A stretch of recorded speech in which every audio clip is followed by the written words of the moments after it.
Good morning आप सभी को। मैं संजीव कुमार विश्वकर्मा भारत माधव ITI सतना के यूट्यूब चैनल में आपका स्वागत करता हूं। मैं आप लोगों को इंजीनियरिंग ड्राइंग पढ़ा रहा हूं। इंजीनियरिंग ड्राइंग में प्रथम वर्ष के सभी ट्रेड्स के छात्रों के लिए पढ़ा रहा हूं। इंजीनियरिंग ड्राइंग में मैं आप लोगों को प्रक्षेप पढ़ा रहा हूं। तो चलिए आइए आगे देखते हैं प्रक्षेप।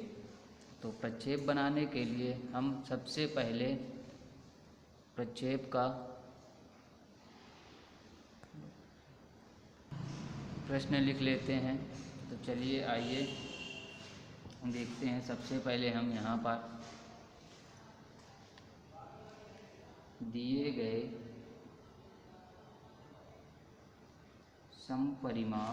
समपरिमाप को हम आइसोमेट्रिक भी बोलते हैं। प्रक्षेप का लंबकोणीय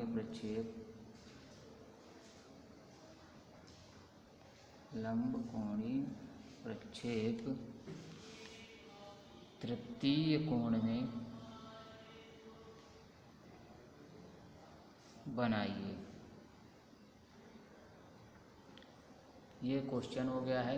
अब हमको पहले समपरिमाप प्रक्षेप बनाना है, उसके बाद उस समपरिमाप प्रक्षेप का लंबकोणीय प्रक्षेप बनाएंगे तृतीय कोण में। तो चलिए स्टार्ट करते हैं। समपरिमाप प्रक्षेप बनाने के लिए तो सबसे पहले हम एक रेखा ले लेते हैं, इसमें एक पॉइंट ले लेते हैं। यहाँ इस पॉइंट से हम दाईं तरफ और बाईं तरफ 30 अंश नाप लेते हैं। इस तरीके से 30 अंश नाप लेते हैं। 30 अंश नापने के बाद हम इस पॉइंट में जो हमने 30 अंश नाप रखे हैं, इसमें दोनों ही तरफ यानी दाईं तरफ और बाईं तरफ रेखाएं खींच लेंगे। तो बाईं तरफ हमको 40 mm की रेखा लेनी है। ये हमने 40 mm की बाईं तरफ रेखा ले ली और दाईं तरफ हमको 80 mm की रेखा लेनी है। दाईं तरफ हम 80 mm की रेखा ले लेते हैं, ये इस तरीके से। और बीच में 90 अंश के कोण पर हमको रेखा लेनी है, उसकी माप है 10 mm। बीच में हम 10 mm की रेखा ले लेते हैं। अब जो भी हम डायग्राम बनाएंगे वो इन्हीं तीनों रेखाओं पर बनेगा। तो चलिए अब हम स्टार्ट करते हैं। तो बाईं तरफ से स्टार्ट कर रहे हैं। तो ये आप देखेंगे कि 40 mm की रेखा है, इस पर हम 10 mm की रेखा ले लेते हैं। ऊपरी हिस्से से 10 mm की ये रेखा ले लेते हैं और इन दोनों को मिला देंगे। ये 40 mm है। इसके बाद अब बाईं तरफ भी सेम प्रोसेस करनी है हमको। इसी तरीके से इस रेखा के समानांतर 10 mm की रेखा ऊपरी हिस्से से खींचेंगे और इन दोनों को मिला देंगे। इनके बीच की दूरी है 80 mm। ये दोनों मिल गए, ठीक। इसके बाद अब हमको इस रेखा के पैरेलल यहाँ से रेखा लेनी है और इस रेखा के यहाँ से। तो सबसे पहले हम देखेंगे, अब इस रेखा के पैरेलल हमको यहाँ से 10 mm की रेखा लेनी है। यहाँ से हम 10 mm की रेखा लेंगे इस तरीके से। अब हम इसके बाद इस रेखा के पैरेलल यहाँ से रेखा लेंगे 44 mm की। यहाँ से हम 44 mm की रेखा खींचेंगे जो 80 mm के पैरेलल है, ये इस तरीके से। इसके बाद अब हमको इस पॉइंट से ऊंचाई लेनी है, उसकी ऊंचाई है 25 mm। अब इस पॉइंट से हमको 25 mm की ऊंचाई में रेखा लेनी है। ये हो गई 25 mm की। और इसी तरह हम इस पॉइंट से भी 25 mm की ऊंचाई पर रेखा लेंगे, ये ठीक। इसके बाद अब हम इन दोनों को मिला देंगे। इन दोनों को बीच में सेंटर करके खींच लेते हैं, ये मिला दिए।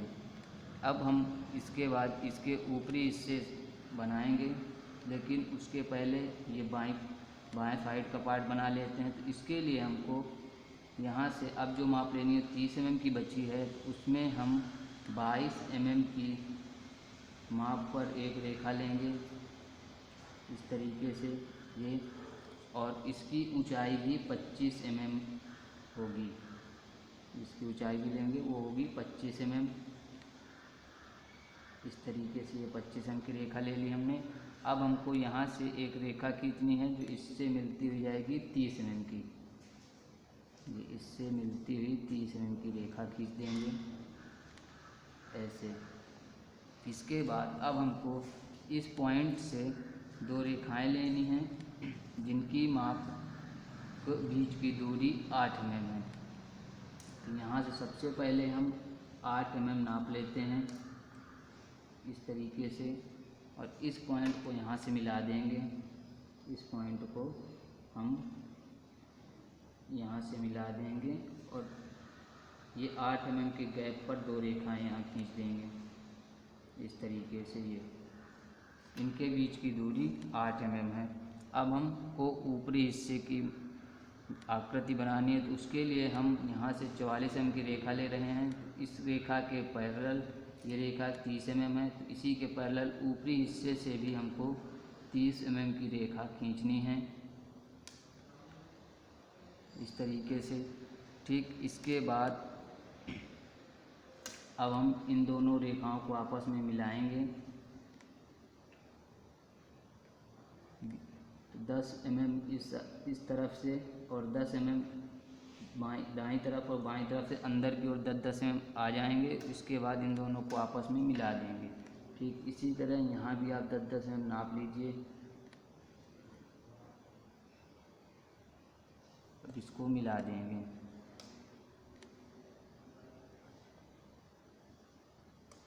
इस तरीके से ये मिल गई। अब हमको यहाँ सेंटर लाइन ले लेना है बीच में,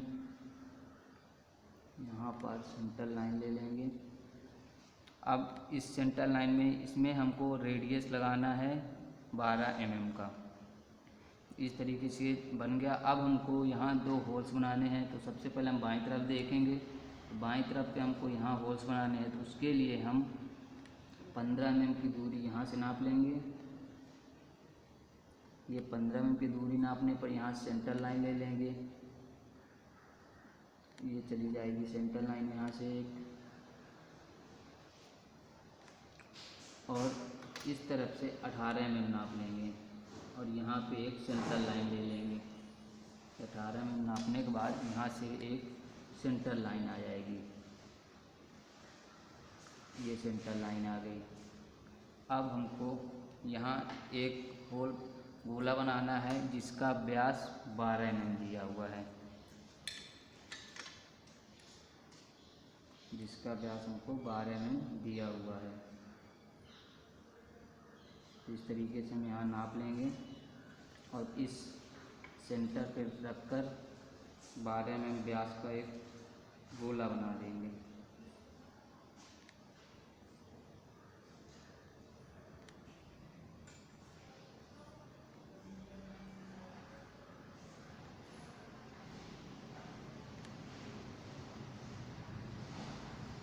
इस तरीके से बन जाएगा।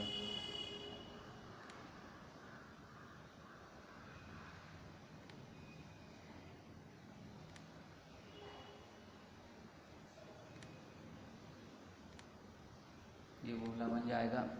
इसके बाद अब हमको इस ऊपरी हिस्से पर भी गोला बनाना है जिसका व्यास 12 mm दिया हुआ है। चलिए, अब ये 12 mm रेडियस है इसका, ये व्यास है 12 mm। अब हमको यहाँ पे एक रेडियस लेना है जिसका जो 12 mm का लगेगा। तो चलिए यहाँ पे रेडियस हम ले लेते हैं 12 mm का और इसको सेंटर ले लेंगे। यहाँ से हमको 22 mm अंदर की तरफ आकर सेंटर लेना है। इसी सेंटर से हमको ये 12 mm का रेडियस जो हमने ले रखा है इसको मिलाना है, ये इस तरीके से। ठीक ऐसे ही ऊपरी हिस्से पर भी करेंगे। यहाँ से 22 mm सेंटर नाप लेते हैं और यहाँ से वही 12 mm का रेडियस लगा देंगे हम ये। इसके बाद अब एक होल हमको बनाना है, वो होल है यहाँ पर। इसके लिए 8 mm की दूरी ऊंचाई यहाँ से नाप लेनी है, 8 mm की यहाँ ऊंचाई नाप लेनी है और 8 mm की दूरी यहाँ से ले लेनी है, 8 mm की दूरी यहाँ से ले लेनी है। इसी बीच में सेंटर लाइन ले लेंगे इन दोनों से, ये सेंटर लाइन हो गई। अब यहाँ एक होल बनाना है जिसका व्यास 10 mm है। यहाँ पे सेंटर लेकर हम एक होल बनाएंगे जिसका व्यास 10 mm है।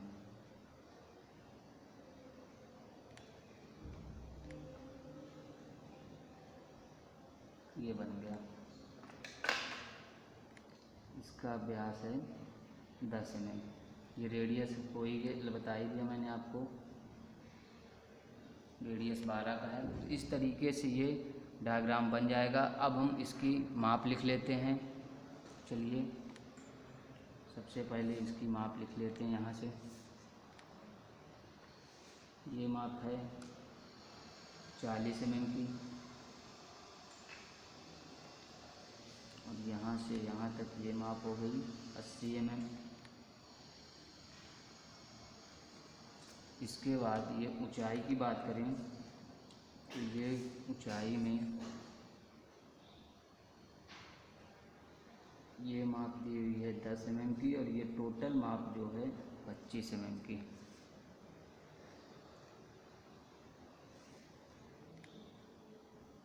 ये टोटल ऊंचाई हो जाएगी। तो ये है 25 mm और ये है 10 mm। इसके बाद ये माप एक लिखनी है हमको, इसकी माप है 30, ये है 30 mm की माप। अब ये माप हम लिख देते हैं, यहाँ से यहाँ तक की माप है 44 mm। ये माप हो गई 44 mm और इन दोनों भागों के बीच का जो गैप है वो 10 mm का है, ये 10 mm का। और हमने इसके लिए जो सेंटर ले रखा था वो सेंटर है यहाँ से यहाँ तक, ये सेंटर है 22 mm। ठीक, इसके बाद अब इस भाग की दूरी है 8। इसी तरह यहाँ पे हमको माप दर्शाना है तो यहाँ से 15 mm लेना है, यहाँ से 18 mm, ये 18 और ये 15। इसी तरह यहाँ 8 mm और यहाँ भी 8 mm। इस तरीके से ये माप दर्शा देंगे। व्यास है 10 mm इसका 12 mm और रेडियस लगा है 12 का। इस प्रकार ये समपरिमाप प्रक्षेप तैयार हो जाएगा। अब हम इसमें बाईं तरफ साइड और यहाँ फ्रंट और ऊपर टॉप दर्शा देंगे। तो इस प्रकार आप देख सकते हैं कि समपरिमाप प्रक्षेप बन जाएगा। अब हमको इस समपरिमाप प्रक्षेप का लंब कोणीय प्रक्षेप तृतीय कोण में बनाना है। तो चलिए अब हम इसमें देखते हैं लंब कोणीय प्रक्षेप तृतीय कोण में बनाते हैं। तो सबसे पहले इसका अवधारणा बना लेते हैं। यहाँ 2 लाइनें यहाँ ले लेते हैं।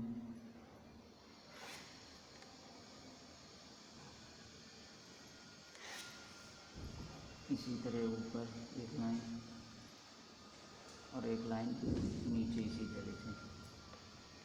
अब हम इन्हीं रेखाओं पे तृतीय कोण में लंब कोणीय प्रक्षेप बनाएंगे। तो चलिए सबसे पहले देख लेते हैं इसमें कि तृतीय कोण में बनाना है। तो तृतीय कोण में हमको टॉप ऊपर हिस्से पर बनेगा, टॉप के नीचे फ्रंट आएगा, फ्रंट के दाईं तरफ या बाईं तरफ जिस तरफ हमको डायग्राम में साइड दी रहेगी उस तरफ हम साइड बना देंगे। तो यहाँ देखेंगे फ्रंट हमको दाईं तरफ दिया हुआ है, तो टॉप जो बनेगा वो इस भाग पे आएगा दाईं तरफ ऊपरी हिस्से पर। चलिए हम यहाँ स्टार्ट करते हैं। तो सबसे पहले हम फ्रंट बना लेते हैं। फ्रंट के लिए अगर हम डायग्राम में देखें तो जो माप हमको चाहिए वो 80 mm चाहिए और ऊंचाई चाहिए उसके लिए तो 35 mm की ऊंचाई चाहिए। चलिए अब हम स्टार्ट करते हैं यहाँ।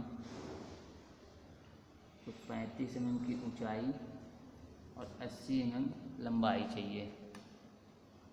80 mm की लंबाई चाहिए यहाँ। ये हो गई 80 mm और ये 35 mm।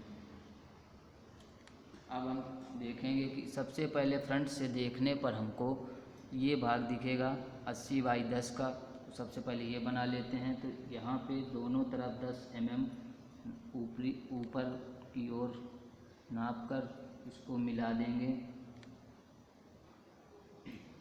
इस तरीके से। तो ये 10/80 का बॉक्स दिखने लगा। ठीक इसके बाद हमको ये भाग दिखेगा। इसके बाद अब हमको ये भाग दिखेगा। तो इसके लिए माप जो है उसके लिए ऊंचाई 25 mm है और लंबाई जो दी है वो आप यहाँ देख सकते हैं 44 mm लेना है। अब हम यहाँ ऊपरी हिस्से से 44 mm दाईं तरफ से बाईं तरफ की ओर आएंगे, यानी कि अंदर की तरफ, और इसको मिला दीजिए। नीचे हिस्से से इसको मिला दीजिए। तो ये बॉक्स आपको दिखने लगा। अब हमको यहाँ रेडियस लगाना है 12 mm का। तो इसके लिए सबसे पहले दिया हुआ देखिए 22 mm सेंटर ले लेंगे। ये सेंटर ले लिए हमने। अब सेंटर से 12 का रेडियस लगाना है। सेंटर से हमको 12 mm का रेडियस लगाना है। ये रेडियस यहाँ लगा देंगे हम।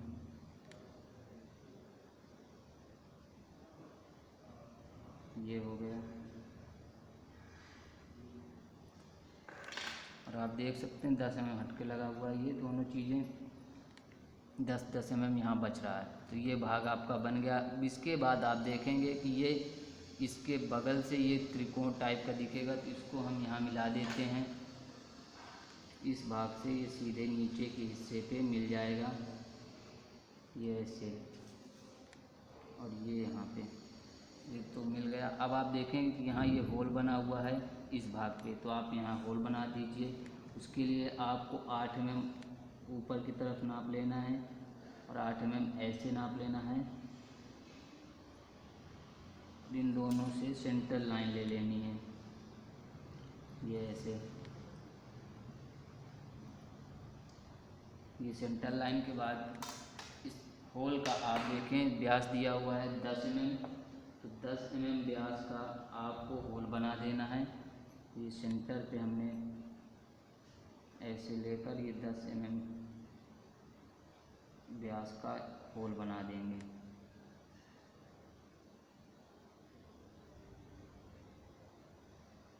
ये 10 mm व्यास का आपका होल बन गया। अब इसके बाद हम फ्रंट में बात करें तो ये जो बना हुआ है इसकी हिडन लाइन आएगी। चूँकि ये होल है अंदर तक गया हुआ है तो फ्रंट में देखने पर नहीं दिखेगा, लेकिन ये हिडन लाइन के रूप में दिखेगा। तो आप देख सकते हैं कि यहाँ से 18 mm छूटा हुआ है। आप भी बाईं तरफ से 18 mm छोड़कर सेंटर ले लेंगे। ये सेंटर हो गया।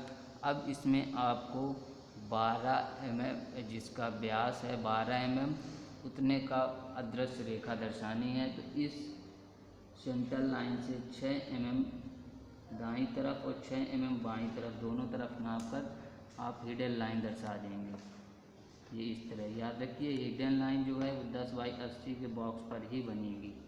तो ये जो होल था ये हम हिडन लाइन के रूप में इसको दर्शा देंगे।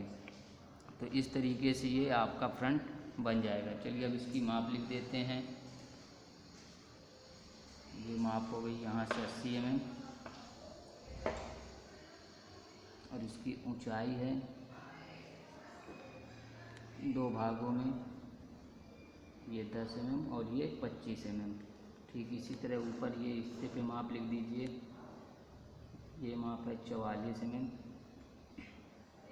इस प्रकार आप बता देंगे। इसका व्यास है यहाँ 10 mm और रेडियस है 12 mm का। इस प्रकार आप फ्रंट बना लेंगे। चलिए अब बात करते हैं फ्रंट के बाद टॉप की। तो टॉप में जो आपको माप चाहिए वो 80 ही चाहिए। आप देख सकते हैं टॉप से देखने पर आपको 80 दिखेगा, लेकिन इसके लिए जो लंबाई ऊंचाई चाहिए वो 40 हो जाएगी। तो यहाँ हम 80 बाई 40 का एक बॉक्स बना लेते हैं।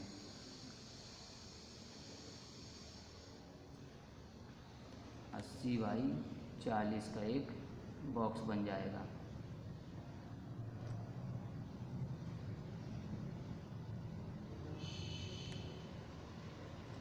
ये 80 बाई 40 का बॉक्स बन गया। अब आप देखेंगे टॉप में देखने पर सबसे ऊपरी हिस्से पे बात करें तो हमको ये भाग दिखाई देगा, यानी कि 10 का ये और 10 के 2 ये भाग और ये, यानी कि 44 mm हम सीधे सीधे पहले ले लें। यहाँ से 44 mm हम नाप लेते हैं और इसको 30 mm अंदर तक आप देखेंगे कि ये 30 mm की रेखा है, तो 30 mm अंदर तक आएंगे इस तरीके से और इसको मिला देंगे यहाँ से। तो ये 10 mm का जो गैप दिख रहा है, ये गैप ये आपको यहाँ बन गया और ये भाग यहाँ आ गया। अब आप देखेंगे कि आपको 10-10 mm 2 भाग लेने हैं, 10-10 mm के। यहाँ से 10-10 mm के 2 भाग लेने हैं, इसको मिला देना है। ये इस तरीके से मिल जाएंगे। ये दोनों भाग निकल आए। आप देख सकते हैं बीच में रेडियस वाला जो भाग था ये आ गया। अब आपको इसके बाद ये भाग दिखेगा। इसके लिए 8 mm आप इस तरीके से नाप लीजिए और इसको भी मिला देंगे यहाँ से, ये बन जाएगा। सॉलिड रूप में ये आपको दिखने वाले थे, ये बन गया। अब इसके बाद ये होल दिखेगा, तो होल्स के लिए भी आप बना दीजिए। तो यहाँ से बाईं तरफ से 18 mm आपको ऊपर की तरफ जाना है, 15 mm जाना है, 15 mm ऊपर की तरफ और 18 mm आपको बाईं तरफ से दाईं तरफ की ओर अंदर की ओर यहाँ, और सेंटर लाइन ले लेंगे यहाँ। ये सेंटर लाइन हो गई। अब यहाँ हमको एक होल बनाना है जिसका व्यास 12 mm है। यहाँ पे हम सेंटर लेके यहाँ होल बना देंगे।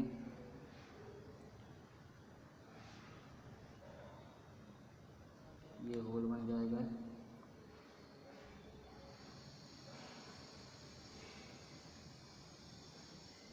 ये जिसका व्यास है 12 mm। अब आप देखेंगे कि आपको ये हिडन रूप में ये व्यास दर्शाना है। 10 mm का जो गोला बना हुआ है, ये गोला आपको हिडन रूप में दिखेगा, वो यहाँ दिखेगा। तो इसके लिए भी आप बनाएंगे। आप देख सकते हैं 8 mm यहाँ से 8 mm आपको यहाँ से नाप लेना है और यहाँ पे सेंटर लाइन ले लेंगे आप। इस 8 mm पे सेंटर लाइन लेने के बाद ये जो गोला बना हुआ है 10 mm व्यास का है, तो 5 mm आप सेंटर लाइन से दाईं तरफ और 5 mm बाईं तरफ नाप कर हिडन लाइन बना देंगे। ये इस तरीके से ये हिडन लाइन आ जाएंगी। ये अदृश्य रूप में ये हिडन लाइन आ जाएंगी टॉप में। तो ये आपका इस प्रकार से टॉप कंप्लीट होता है।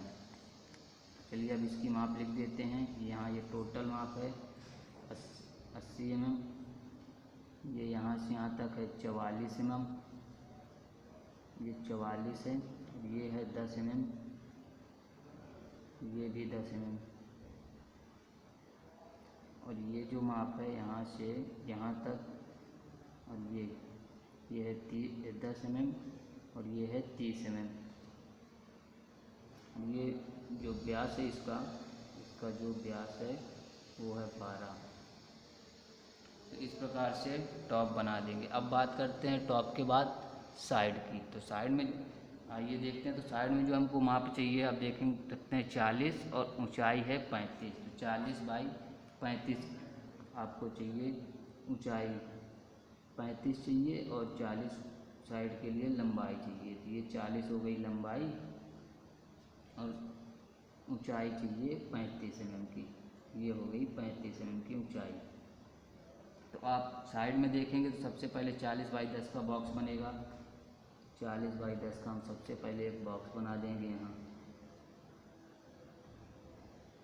ये बॉक्स बन गया 40x10 का। इसके बाद देखेंगे ये स्लोप तरीके का दिखेगा 8 mm के गैप पर, ये बना लीजिए। 8 mm के गैप पर ये स्लोप तरीके का बन गया, ये हो गया। अब इसके बाद हम बात करें तो आप देख सकते हैं इस माप, यहाँ से माप जो दी हुई है 30 mm, ये 30 mm की माप लेकर, ये 30 mm की माप लेकर हम इसको मिला देंगे। ये 30 mm की माप लेकर इसको मिला दिए, इस तरीके से ये मिल गया। अब इसमें आप देखेंगे कि आपको हिडन लाइन बनानी है। तो हिडन लाइन बनाने के लिए आप सबसे पहले तो आप देखेंगे इसमें हिडन लाइन कौन कौन सी आएंगी। तो हिडन लाइन एक इस रेखा इस होल की आएगी, एक इस होल की आएगी, और एक ये जो रेडियस लगा हुआ है इसकी भी आएगी। तो चलिए सबसे पहले तो हम इस वाले भाग की हिडन लाइन बना लेते हैं। तो देखेंगे यहाँ से दाएं तरफ से 15 mm हम अंदर की ओर जाना है। ये देखेंगे यहाँ से 15 mm अंदर की ओर जाएंगे और सेंटर लाइन ले लेंगे। यहाँ एक सेंटर लाइन, इस सेंटर लाइन के बाद आप देखिए इस होल का जो व्यास है वो 12 mm है। तो सेंटर लाइन से 6 mm दाईं तरफ और 6 mm बाईं तरफ नाप कर आप हिडन लाइन खींच देंगे। ये इस तरीके से ये हिडन लाइन खींच देंगे आप दोनों तरफ से। ये इसके बाद ये हिडन लाइन इसकी हिडन लाइन बनाने के बाद अब इस होल की हिडन लाइन आएगी साइड से देखने पर, इस स्लोप के नीचे बना हुआ है होल। तो इसके लिए अब हम इस भाग में हिडन लाइन बनाएंगे। तो सबसे पहले देखेंगे 8 mm ऊपर की ओर जाना है। ये 8 mm ऊपर जाने के बाद यहाँ भी सेंटर ले लीजिए। सेंटर लेने के बाद इस सेंटर लाइन से हमको 5-5 mm ऊपर और 5 mm नीचे हिडन लाइन खींचनी है, क्योंकि व्यास 10 mm का है। ये 5-5 mm, तो ये हिडन लाइन जो है वो 8 mm की, ये जो दोनों रेखाएं हैं इसी के बीच में बनेगी इस तरीके से। अब इसके बाद आपको एक और हिडन लाइन जाएगी। वो हिडन लाइन इस 12 mm का जो रेडियस लगा हुआ है इसकी जाएगी। तो ये आप इस भाग से गुजरती हुई जाएगी हिडन लाइन। तो यहाँ से ये हिडन लाइन 12 mm नीचे आएगी। इसके बाद इस भाग से होती हुई जाएगी, ये ऐसे। ये 30 mm की ये जो रेखा ले रखी थी हमने 30 mm के भाग तक एक हिडन लाइन ऐसी जाएगी। तो इस तरीके से ये साइड बन जाएगी। अब हम इसमें माप लिख देते हैं। ये माप हो गई यहाँ से 40 mm, ये टोटल हो गई यहाँ से पूरी माप, ये 10 mm और ये 25 mm, और ये जो भाग है 8 mm का, और ये पूरा भाग यहाँ से यहाँ तक 30 mm। इस तरीके से ये साइड कंप्लीट होती है। और ये जो मापें लिखी हुई हैं ये मापें जो है इसकी इकाई है mm, तो वो हम यहाँ लिख देते हैं। और ये 3rd एंगल में बना है तो वो भी आप यहाँ लिख दीजिए। इस प्रकार आप समपरिमाप प्रक्षेप का लंबकोणीय प्रक्षेप तृतीय कोण में बना लेंगे। आज की क्लास यहीं पर समाप्त करता हूँ। आज के लिए धन्यवाद।